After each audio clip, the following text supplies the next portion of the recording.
Hermès, il protégeait les marchands, les commerçants et aussi les messagers et aussi un peu les voleurs. Ça, c'est pas une bonne chose, mais bon.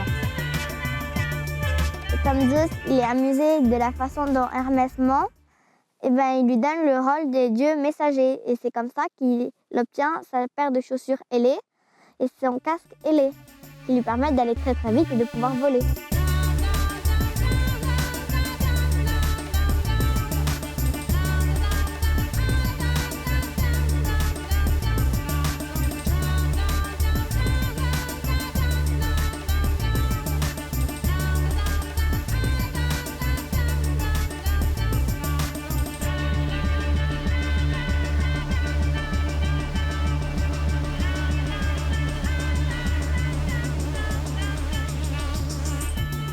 Se lancer dans la bio n'est pas un long fleuve tranquille.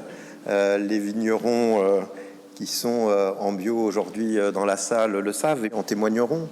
Et c'est la raison pour laquelle, vous avez vu le titre de ce colloque, les vignerons bio sont-ils les super-héros de demain? D'abord parce que, comme ça a été un petit peu dit, vous savez, dans l'iconographie des comics, les super-héros sont toujours un peu incompris, un peu craints même parfois. Et puis, si nous posons la question, c'est que clairement, face aux enjeux sociétaux qui sont face à nous, environnementaux, sur la santé, tant des consommateurs que des vignerons eux-mêmes, est-ce que les vignerons bio ne seront pas finalement ceux qui vont sauver cette filière vitivinicole de tous les risques qui la menacent? Je laisse la parole à Jean-Fred Coste pour nous dire un petit mot d'accueil dans ces installations magnifiques de cet opérateur majeur des vins bio. Jean-Fred Coste, vous êtes président de la coopérative depuis 25 ans, date à laquelle vous avez démarré avec 2 autres coopérateurs la conversion bio de votre domaine. Vous êtes aussi administrateur de Sud-Vin Bio, vous êtes un précurseur, un avant-gardiste, un protecteur de la ressource en eau, puisque c'est le cas ici. Peut-être même un super-héros, alors. On verra. Je suis ravi de vous accueillir à la cave Héraclès, surnommée à juste titre le temple du vin bio. Pour ceux qui ne le savent pas encore, Héraclès, c'est le premier vignoble bio de France, avec 900 hectares de vignes certifiées pour 2019. 750 hectares en bio, 150 hectares en conversion, sur 1000 hectares au total. Je ne vais pas faire un cours de linguistique, mais l'étymologie de héros, j'ai regardé, j'avais cette semaine, là, et j'ai trouvé que c'était un héros, c'est un demi-dieu. Et en fait, Héraclès, c'est aussi un demi-dieu. Donc en fait, Héraclès et héros, c'est la même racine, c'est 2 mots qui ont la même racine. Le défi qu'a représenté la construction de cette cave est lié aux enjeux du bio d'aujourd'hui et de demain. Et 25 ans après, on se considère comme les super-héros d'hier. Premièrement, parce que depuis 1994, on fait du bio. Et deuxièmement, pour avoir construit ce temple, que certains appellent d'ailleurs une cave. Ce qui est certain, c'est que pour continuer à être un super-héros demain, il faudra faire du bio plus. Ce à quoi nous nous attelons dès à présent, à Héraclès, à Vergès. Donc encore beaucoup de travail devant nous et d'incertitudes pour satisfaire à la demande à venir. Merci Jean-Fred Coste.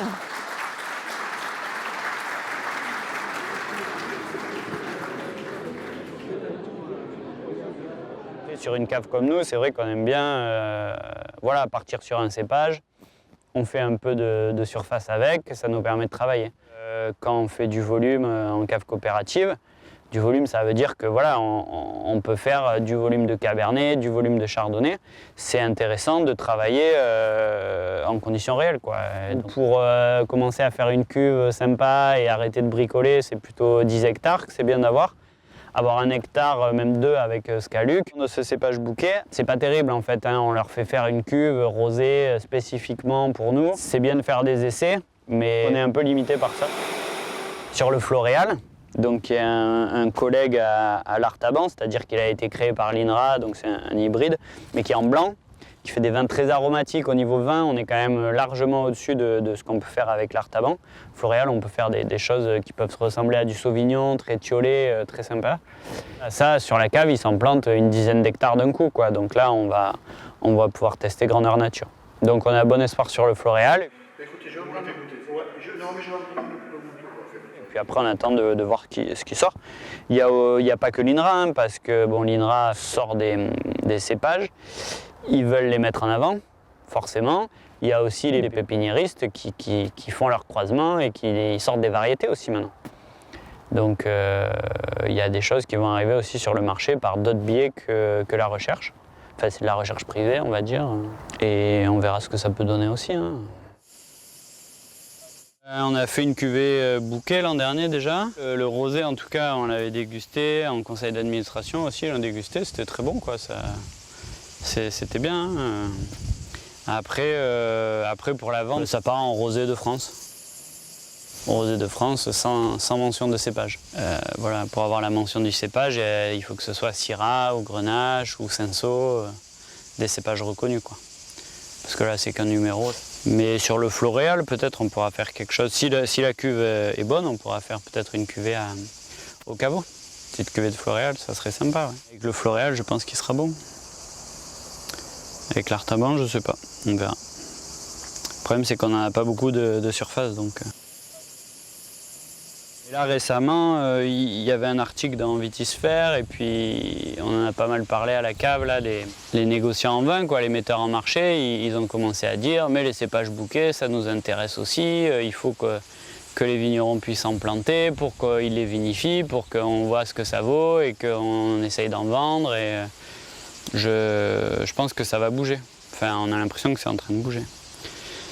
À voir, hein, mais déjà, bon, il y a les Artaban, les Floréal qui sont rentrés vraiment dans le process, hein, et puis même tous les Italiens, les Souvigny Gris, il s'en est planté beaucoup sur la cave cette année. Nous, on a planté du Floréal, mais ça pourrait bouger aussi pour les bouquets, qui sont des cépages dont on sait qu'ils sont intéressants au niveau gustatif surtout. Il y a un peu plus de certitude de ce côté-là, et ils ont l'air très bien au niveau agronomique et au niveau production, et enfin voilà, nous c'est très bien des cépages comme ça.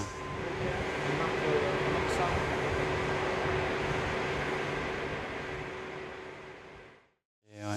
J'ai acheté une bouteille là, de Muscaris. Quand j'étais chez un caviste, il y avait une bouteille cépage résistant Muscaris. Et le mec disait ouais, ça c'est un cépage résistant, quoi. Le caviste avait l'information. Donc voilà, il y a un petit intérêt quand même pour les cavistes qui cherchent des vins plus naturels, d'avoir des cépages où il y a zéro traitement vu qu'ils résistent au milieu à l'oïdium, quoi. Ça peut leur plaire, quoi. Après, il faut que le vin soit bon, hein. Cette année, il y aura des cuves de Floréal, on pourra voir un peu comment ça goûte et qu'est-ce que ça dit, quoi. Je pense qu'on va le vendanger assez tôt quand même, à, je sais pas, 11-12 degrés pour avoir des arômes, quoi. C'est des vins assez tiolés, donc il faut les vendanger tôt, je pense. Enfin, on verra. C'est qui a choisi les noms des vignes? Non, parce que vraiment, les noms des cépages, non mais vraiment, il y a vraiment des trucs chelous. Sorelli, on dirait un prénom. Non? Je crois que c'est pas fait exprès. Ben si, non mais je sais pas. Grenache, ça me fait penser à une ville comme Grenoble. Je sais pas moi. Nous, les Sorelli, on peut les planter, les récolter et les revendiquer en vin de Pays d'Oc. Les labelliser en vin de Pays d'Oc. Voilà. Donc ça, c'est un cépage qu'on peut commercialiser. À nous de trouver les marchés, de développer l'offre, enfin de développer la demande plutôt pour commencer une commercialisation là-dessus.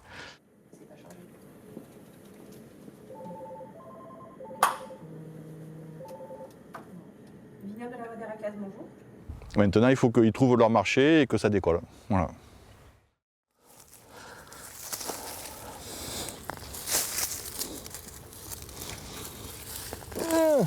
Donc là, c'est la parcelle de Grenache bouquet qui ne va pas s'appeler comme ça parce que le nom non plus n'est pas arrêté.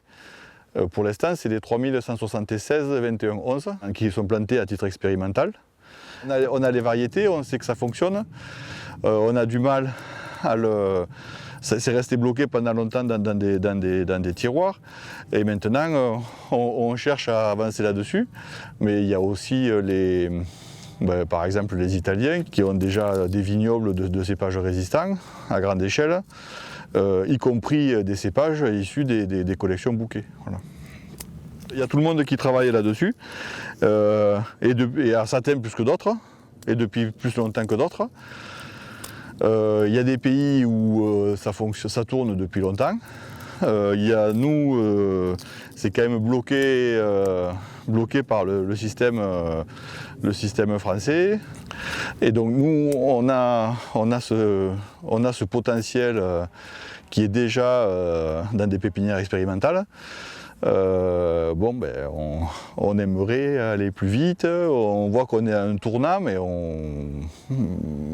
il y a beaucoup de freins, qu'ils soient techniques, économiques, politiques, financiers.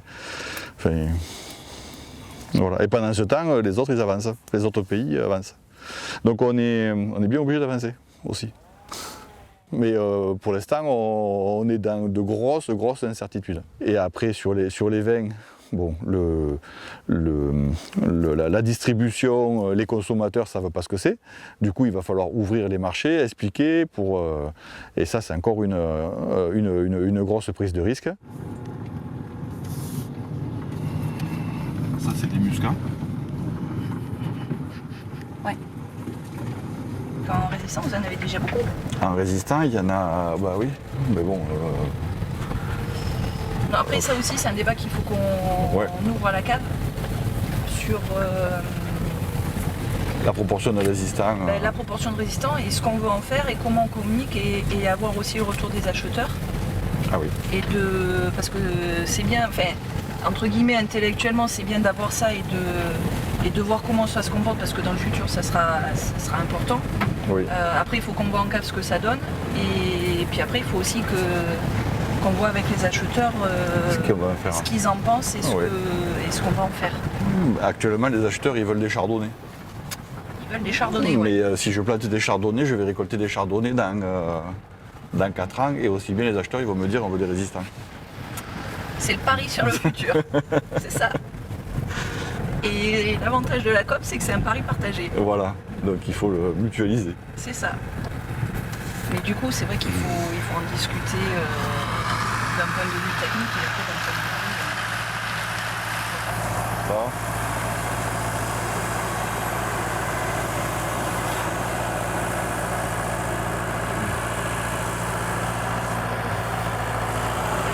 Ouais, ça marche bien. De toute façon, il faut en mettre parce qu'on ne sait pas et on ne peut pas rester.